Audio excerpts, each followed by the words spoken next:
माता सती के 51 शक्तिपीठों में से एक पावागढ़ शक्तिपीठ गुजरात के पंचमहल जिले में स्थित है और महाकाली माता का ये अलौकिक मंदिर समुद्र तल से 822 मीटर की ऊंचाई पर एक पहाड़ी पर बना हुआ है। इस मंदिर की खास बात यह है कि यहाँ दक्षिणमुखी काली माँ की मूर्ति है और ये शक्तिपीठ सबसे जागृत माना जाता है क्योंकि यहाँ माता रानी के दाहिने पैर का अंगूठा कटकर गिरा था। इसीलिए यहाँ हर साल महाकाली माता के भक्त लाखों की संख्या में माता के दर्शन करने के लिए आते हैं। साथ ही यहाँ पर आने वाले लोग उड़न खटोला का आनंद भी लेते हैं। तो दोस्तों, अगर आप भी यहाँ पर आना चाहते हैं तो मैं आपको इस वीडियो में बताऊंगा कि आप भी पावागढ़ शक्तिपीठ के दर्शन करने कैसे आ सकते हैं, सिर्फ एक दिन में आप कैसे घूम सकते हैं एंड मोस्ट इम्पोर्टेंट क्वेश्चन, आपका टोटल खर्चा कितना होगा और खाने पीने से लेकर रहने तक की कंप्लीट इन्फॉर्मेशन आपको इस वीडियो में मिलेगी। इसीलिए सबसे पहले आप महाकाली माता के नाम से कमेंट कर दीजिए और इस वीडियो को लाइक और चैनल को भी सब्सक्राइब कर लीजिए क्योंकि ऐसे ही टूर गाइड वीडियोस आपको इस चैनल पर देखने को मिलते रहेंगे। पावागढ़ आने के लिए आप बाई ट्रेन और बाई बस के थ्रू इजीली आ सकते हैं।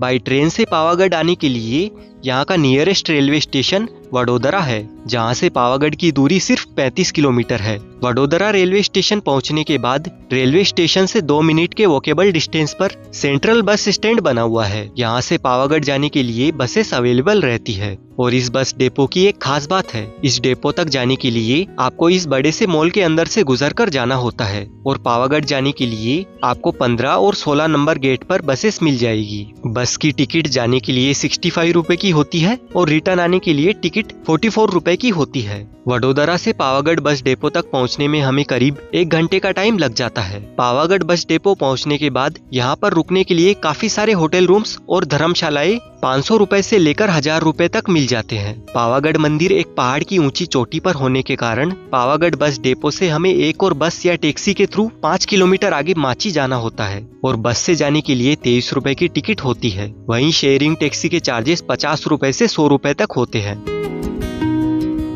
और बस में करीब 15 से 20 मिनट के बाद हम पावागढ़ हिल माची पहुंच जाते हैं। अगर पावागढ़ हिल आप अपने पर्सनल व्हीकल से आते हैं तो 2 व्हीलर के लिए 20 रुपए और 4 व्हीलर के लिए 200 रुपए के पार्किंग चार्जेस है। दोस्तों, पावागढ़ मंदिर काफी ऊपर होने की वजह से वहां तक जाने के 2 मेजर ऑप्शंस है। फर्स्ट ऑप्शन में आप इन 2100 सीढ़ियों से चढ़कर मंदिर तक पहुंच सकते हैं और दूसरे ऑप्शन में इस उड़न खटोले से जा सकते हैं। यहाँ पर उड़न खटोले में जाने वाले लोगों की संख्या काफी ज्यादा रहती है, तो आप यहाँ आने से एक दिन पहले ही ऑनलाइन उड़न खटोले की टिकट इस udankhatola.com वेबसाइट से बुक करवा कर आए, नहीं तो आपको टिकट लेने के लिए 1 से 1.5 घंटे तक लाइन में लगकर इंतजार करना पड़ सकता है। पावागढ़ में रोपवे की सवारी को भारत में सबसे ऊंची रोपवे सवारी में से एक माना जाता है। इस उड़न खटोले की टिकट के चार्जेस एडल्ट के लिए 150 रुपए और 80 रुपए चाइल्ड के लिए है, जिसमें आना जाना इंक्लूड होता है। वीकेंड्स में आपको यहाँ पर काफी ज्यादा भीड़ का सामना करना पड़ सकता है। उड़न खटोला में बैठकर जब आप ऊपर जाओगे तो ये शानदार नजारा हमें देखने को मिलता है। उड़न खटोले से बाहर आते ही आप यहाँ से मंदिर की ओर जाएंगे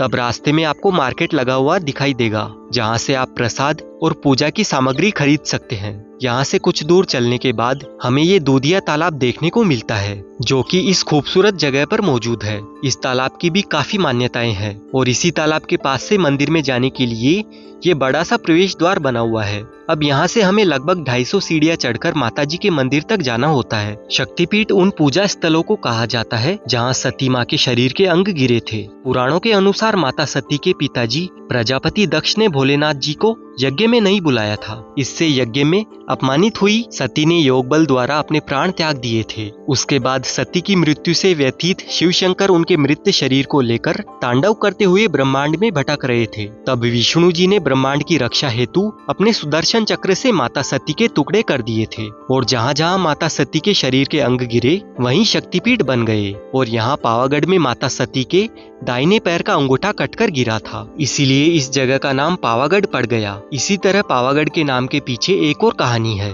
कहा जाता है कि इस दुर्गम पर्वत पर चढ़ाई करना लगभग असंभव काम था। चारों तरफ खाइयों से घिरे होने के कारण यहाँ हवा यानी पवन का वेग बहुत ही ज्यादा रहता था, इसीलिए इसे पावागढ़ अर्थात ऐसी जगह कहा गया जहाँ पवन का वास होता है। नवरात्रि के समय इस मंदिर में श्रद्धालुओं की खासी भीड़ उमड़ती है। लोगों की इस मंदिर में गहरी आस्था है। माना जाता है कि यहाँ दर्शन करने के बाद माँ हमारी हर मनोकामनाएं पूरी करती है। इस ऊंचाई से हमें इस इलाके का शानदार व्यू देखने को मिलता है और यहाँ पर चलने वाली ठंडी ठंडी हवा हमारे शरीर को ताजगी से भर देती है। इस मंदिर में मुख्य रूप से हमें जगत जननी माँ के 3 रूपों के दर्शन होते हैं। पहला जो मुख्य रूप से जो पावागढ़ की आराध्य देवी है वो महाकाली है, तो बीच में उनके दर्शन होते हैं। वहीं महाकाली माता के दाईं ओर भद्रकाली और बाईं ओर बहुचरा माता के दर्शन हमें मिलते हैं। पावागढ़ का जो पुराना मंदिर था वो 10वीं या 11वीं सदी पुराना मंदिर था। 15वीं सदी में इस मंदिर का शिखर तोड़ दिया गया था और इसी वजह से यहाँ 500 सालों तक ध्वजा नहीं लहरा पाई। लेकिन हमारे पीएम मोदी जी ने इसको संवारा और 500 साल बाद इस काली माता के मंदिर पर फिर से ध्वजा लहरा रही है। यहाँ की एक खास बात ये भी है कि यहाँ दक्षिणमुखी काली माँ की मूर्ति है, जिसकी दक्षिण रीति यानी तांत्रिक पूजा की जाती है। इस पहाड़ी को गुरु विश्वामित्र से भी जोड़ा जाता है। कहा जाता है कि गुरु विश्वामित्र ने यहाँ काली माँ की तपस्या की थी और ये भी माना जाता है कि काली माँ की मूर्ति को विश्वामित्र ने ही प्रतिष्ठित किया था, इसीलिए उनके भी दर्शन हमें यहाँ पर मिलते हैं।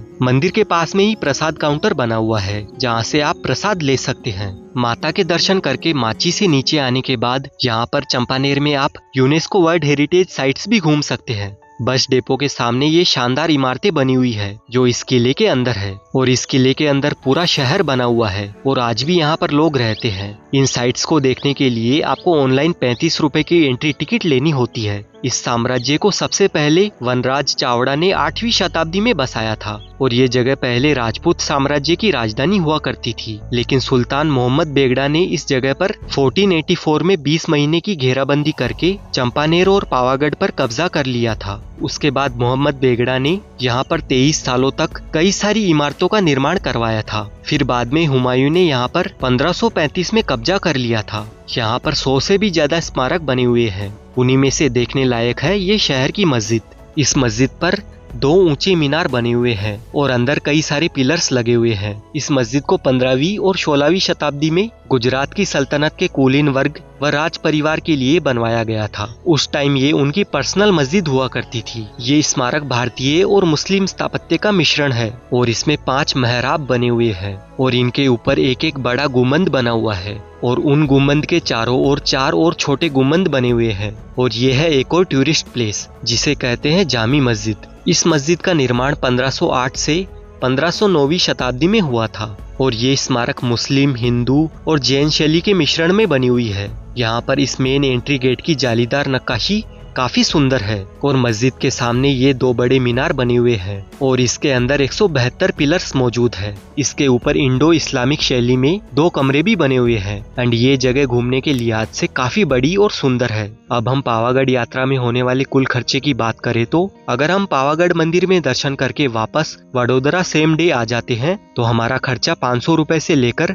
1000 रुपए तक हो सकता है। अगर आप नाइट में पावागढ़ रुकते हैं तो 1000 रुपए एक्स्ट्रा लग जाते हैं। इसी के साथ हमारी पावागढ़ की ये यात्रा समाप्त हो जाती है। आई होप आपको वीडियो इन्फॉर्मेटिव लगी है। अगर आपको वीडियो अच्छी लगी है तो लाइक जरूर कीजिए और चैनल को भी सब्सक्राइब कर लीजिए और इस वीडियो के रिगार्डिंग आपका जो भी सवाल है आप कमेंट करके पूछ सकते हैं।